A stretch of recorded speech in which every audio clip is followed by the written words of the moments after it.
What's the biggest is the biggest lesson you learned mentally, like when it comes to your mental health in 2019? Ooh, the biggest mental health thing I've learned in Yeah, like 2020. just like one thing that stuck with you throughout the year. Something that Well, at the very end of the year, you're just like, you know what? This is something I'm taking with me into 2020, and I'm just going to build on that. ooh, so because all of 2019, I was effectively depressed. Like I was in a severe, well, I don't want to say severe because severe means, borderline suicidal, but I was in a very deep depression all of 2019. And what I learned from that to take into 2020 is to take a lot of time for yourself and pay attention to certain bodily cues that you may not have thought were bodily cues. Like for me, it was slowing down on making cosplays and writing. Like even if it was in my head to do it, like, oh, I need to work on this or I want to build this. My body just didn't do anything that I was telling it to. Or like I wasn't taking care of myself, like silly things that people probably don't think about, like showering and hygiene stuff, because like I just couldn't figure out how to put energy into it. So I learned that there are going to be days where you're going to be full of good stuff, and then there are going to be days where you're full of, not so good stuff. And that's fine, because, there's nothing wrong with you, and it's not bad to have bad days. Just remember to practice good self care, listen to things that you didn't think you would have to listen to, and be gentle with yourself. That's what I learned. That's amazing. I mean, this shit. Just like you, I had that same revelation, and Mm-hmm. it's really hard just trying to like get yourself in that mindset where you can just like want to take care of yourself. It's almost like you're setting yourself up for failure, and you just dig yourself in this like hole where you just don't know how to crawl out of it, and eventually once you just like sit back and look at the big picture, you realize that you're sabotaging yourself in so many ways. But yeah, I feel you on that. What about you, David? Like similar things that both of you all said. Like the importance of making sure you take care of yourself and not taking on the weight of the world and everyone around you. Because I know like I tend to take on things from other people a lot, like inadvertently, and it's just like I gotta think about myself and don't succumb to um, I guess you could say vices like binge eating and not exercising and things of that nature, just so you can kind of like feel something in the midst of trying to sort things out. So it's like you have to remember that take your days to make sure you exercise, make sure you eat right, you sleep, and do like your daily hygiene things. Take a shower, brush your teeth. Don't just get up and go because it's easy. We always can just get up and go, but you gotta take your time for yourself. Yeah, and I completely agree with you. Because if you don't take the time for yourself, then you can't make time or allow time for anything or anyone else. Yep. And so, one of the biggest thing I learned last year that I took into this year was just to basically allow myself to be imperfect and Mm. give myself, because I know that I'm not perfect. I'm a human being. I'm not an alien. I'm not a robot. And so I'm not going to like trying to figure out how to put it. But basically, I need to allow myself to just make mistakes and Yes. build on that, because for the longest time I've been so scared of failing, or like, what if it doesn't turn out good, or what if it doesn't look like how I want it to look like, what if people don't like it. And so now I just like, you know what, it doesn't matter, just do it. Just create, and whether Mm, it turns out good or not, at least you did it. I've been listening to Les Brown lately, and one thing he said was like, we're born and we're given these talents, and on your when you're on your deathbed and you look back at your life and you see all the potential that you have, and you never executed any of that. It's just how would you feel to know that you had all of that potential, but you never did anything to just bring it to life? mm, And how would you feel at that moment? And I'm like, I would regret not putting my best foot forward. And so this year, I'm just like, you know what? I had a lot of time last year just to reflect. I had a lot of time for the past few years to reflect. This mhm. year, I'm just going to just do it. I don't care. I'm just going to do it. Whatever it is, I'm going to do it. Yeah. Even if it's like it means that I'm broke or I can't eat, I'm going to do it. As long as I take care of myself, take care of my mental health, and just overall make sure everything around me is covered, everything around me is secured, I'm going to do what I can to live the best life that I can. You do it, girlfriends. Yeah. Because So, I have a question for you, Ashley. Because you said Yeah. something that I realized happened to me. Like, and I'll open up about this a little bit. Um, as a part we didn't really get, we really didn't post anything in 2019 Blerdlines related. Because I kind of hit that wall of, I want to record podcasts, I want to record these things, but I don't want to edit. I don't want to do it, even though like I know I want to do it, but I don't want to do it. So how did you like get through that? Um. Well, for me, I have when it comes to things that I create, things that are really close to my heart, things that I take my cosplaying and my love and passion for writing very seriously.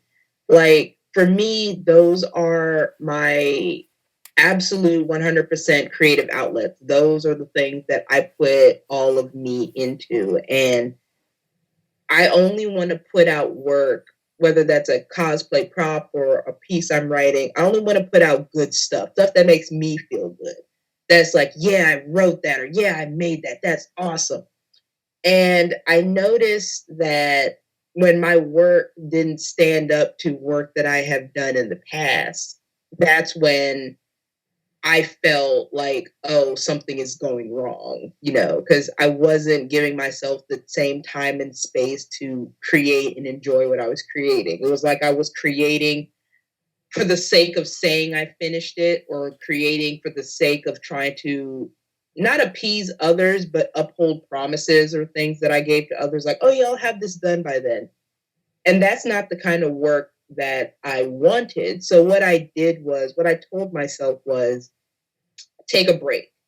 Even though I love making cosplays, and even though I love writing anime reviews and stuff like that, or blogging or whatever, even though I love doing that stuff, it's in my better interest to just stop and just regroup and take care of me, because when I'm well taken care of, the stuff that I produce, the stuff that I put my soul into, end up being the kind of stuff that I'm happy and proud with. So it was after my last cosplay at Otakon, which I did Archer, which is going to make another revisit in for Katsucon.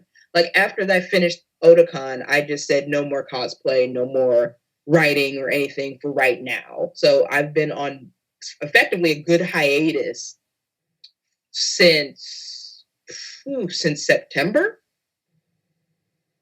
And like that's given me a lot of time to really reflect and really like understand what I was going through and think about why wasn't I putting out the best cosplay, or why wasn't I even writing, and where the core reasons of all of that coming, confronting inner demons and whatever and whatnot. So for me, that's what's helped me. And I'll tell you that after I stopped putting pressure on myself and took all the breaks and just stopped and just, hung out with people, didn't hang out with people, took myself on self-care dates and stuff like that, I renewed passions and things and refocused where I want to go, which, how this led to me and my group essentially debuting at freaking Awesome Con. So, because I don't think I would have done that back then if I was still going at the same speed that I was trying to go, even though I couldn't perform at that speed, So that's one thing they never really tell you about depression, that like, it's almost like you're kind of competing with yourself, if that makes sense. Like, it's like the you of the past could always function at like 95%, like always 95%. But the you of the now is literally only functioning off of like maybe 35% or 40%. And when you only have 35 to 40% of yourself trying to go at 95, that's unrealistic. And that's what I was doing all of 2019, was trying to still go like I had a full tank when I didn't even have a quarter. So I would say breaks help. Like taking some of the pressure off of yourself and just kind of regrouping and just slowing things down, that helps. And that's what's helping me. And I kind of want to like build off of that, because I did take a break from a full-time job, and I worked 2 part-time jobs to keep up money. But working those 2 part-time jobs did allow me a lot of time to refocus on myself last year, and just basically learn and understand like my mindset and how I work mentally and how I view things.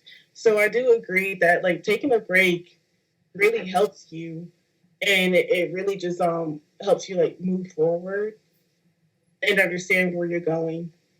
Mm-hmm. It does. Like it gives you clarity. I mean, we still have to do our daily like life things, working and taking care of yourself, but those breaks, they are helpful and needed. However you choose to, take your time and use it during the break. Mm-hmm. I mean, for example, like my off days in my job are Thursdays and Sundays, so it's not the like normal get a weekend off. Like if I want a weekend off, I have to take it off. So it's like trying to maximize those in between days and realizing like, okay, yeah, you can maximize this day, but there's gonna come a point where you need those 2-3 days in a row. That's true. Oh yeah, for sure. Because it's all about, like, I think that's the one thing depression does. It forces you to learn where your energies are going and forces you to come up with a plan on how to redirect your energy.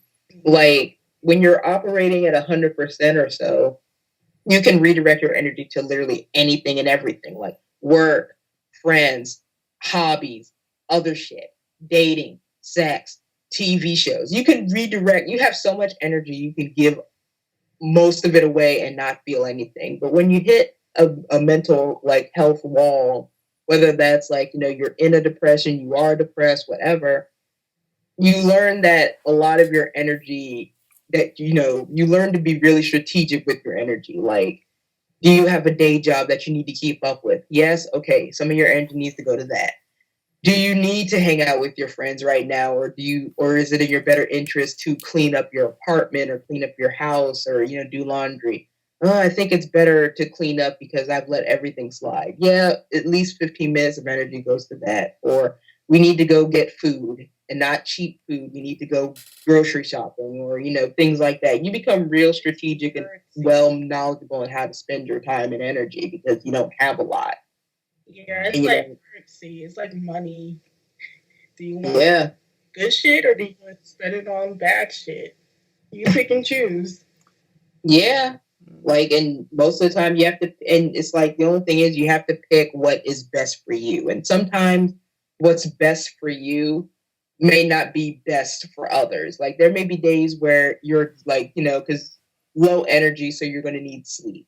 Or you're just not feeling group communication or group dynamics right now. So it's like there are going to be days where you don't want to see your friends. Like, you still love them and you'll still like miss them and care, but there are some days where it's like, I can't today. I just can't, or there are days where, you can do that things. It's all about how do you focus your energy until you get a good chunk, until you get some of it back kind of thing. Yeah. And that's a journey in its own damn self. Yes, it's a hard journey on top of that. I agree. I mean, I think it goes with that adage, everyone's running their own race, and you gotta figure out how you're gonna run your own race. There's this podcast I listen to called the Friend Zones podcast. I forgot the name of the episode. I believe it's called like Energy Work, and they speak about focusing your energy on certain like things throughout the day and how your energy, like I mentioned before, is currency. So, like, would you rather spend your energy on this or would you rather spend your energy on that? And so, again, all of it just basically is all about balance and balancing your life and balancing your energy and focusing on the right things. Yeah, Yeah. absolutely. I mean, y'all have like any advice for for listeners, how they can kind of help themselves out? How so? In terms of like maximizing their daily potential, from the things you all have gone through in 2019, the lessons you've learned to now that make a better 2020. Like any like lessons you want to share with our audience that's kind of kind of give them some like push that they can do it themselves too.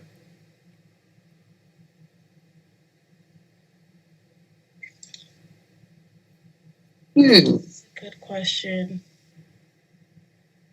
Um, I know this sounds so generic. Just do it. Even if it takes a long time, just do it. Yo. Keep pushing forward because, I mean, there are times where you're just going to look at yourself just like, I can't do that. But if you just try, then, or, like the law of attraction is just basically you just trying and getting, like, just bringing that energy towards you. So if you just try and you just gravitate that mindset towards yourself, then you can achieve just about anything. But just do it. Just put yourself in that room. So if you're like neglecting cleaning your kitchen, just put yourself in the kitchen. If you're neglecting working on a project, just put yourself in front of the materials that you need and start building from ground up. Even if it takes a long time, just do it. Because at the end of the day, if you don't start and then finish it, no matter how long it takes, you're going to regret not even taking the time out of your day to work on something that you're passionate about. So that's like that was my biggest lesson that I learned. Just do it. Just do it. Do it. Yes, Shia. I mean, I agree with y'all on that 100%. Because like, there's one thing I always tell myself, especially when it comes to like cleaning up stuff, like no one else is gonna do it unless you do it. Yep. So you can sit there and look at it all you want, and it's like, well, I might as well get done. Because as soon as you get it done, you're like, well, I did it, and you feel better. Yeah. So, yeah, I agree. Just do it. Do it. Do it. Do it. Let's do it. Yo, Nike should sponsor us. What's up, I Nike? agree. I have student loans, so they should sponsor us. You gotta pay that shit up. I just contacted my student loan people today. I'm like, yo, you guys work on Saturdays? They're like, yeah, and we're calling you, bitch, so you can pay off your loan. I'm just like, okay, well, what I gotta do? I'm at that point in my life where I'm like, you know what? Let's start paying this shit. And it was just a huge milestone, but Yeah. it's really nice to pay off my student loans and not have to fucking worry about that shit at all. It's so good. Like I'm gonna be done either this or next month. That'll be nice. Oh my god. I'm so happy for you. Me too. I understand that feeling. Mm-hmm. Yes, we're happy for you too, actually. Thank you, David. Move like a snake. Move like a snake. Like a snake. Okay. Well, I guess it's time to. Have y'all seen that YouTube video of Nicole TV? No. Yes. Move like a snake. Move like a snake. I'm sorry. Yeah. Okay. Well, yeah, I guess that's the end of this little TED Talk or whatever you want to call it. Blerd talk. Yeah. The Blerd Talk. From Blerdlines. Blerdlines. I know you want it. That song. We're still not rapists. We're really not rapists. Right? At first, for a while, I was just like, how is that like a rapist song? And then I listened to it again. I was like, oh, wow. I Uh-huh. stand to it, though. Hate me all you want. When it comes on, I'm just like, yeah. I'm just like, this is disgusting, but yeah. It is what it is. Keep tuning in. I would say, to make it sound better, that we're gonna give it a song "Word Crimes." Yeah, it makes it sound a lot nicer with hit the music in the background. He talks about grammar, so there's that. Well, It's funny. right now. Okay. It's Saturday night, and I just quit my job, so I'm just kind of like celebrating. That's fair. Night.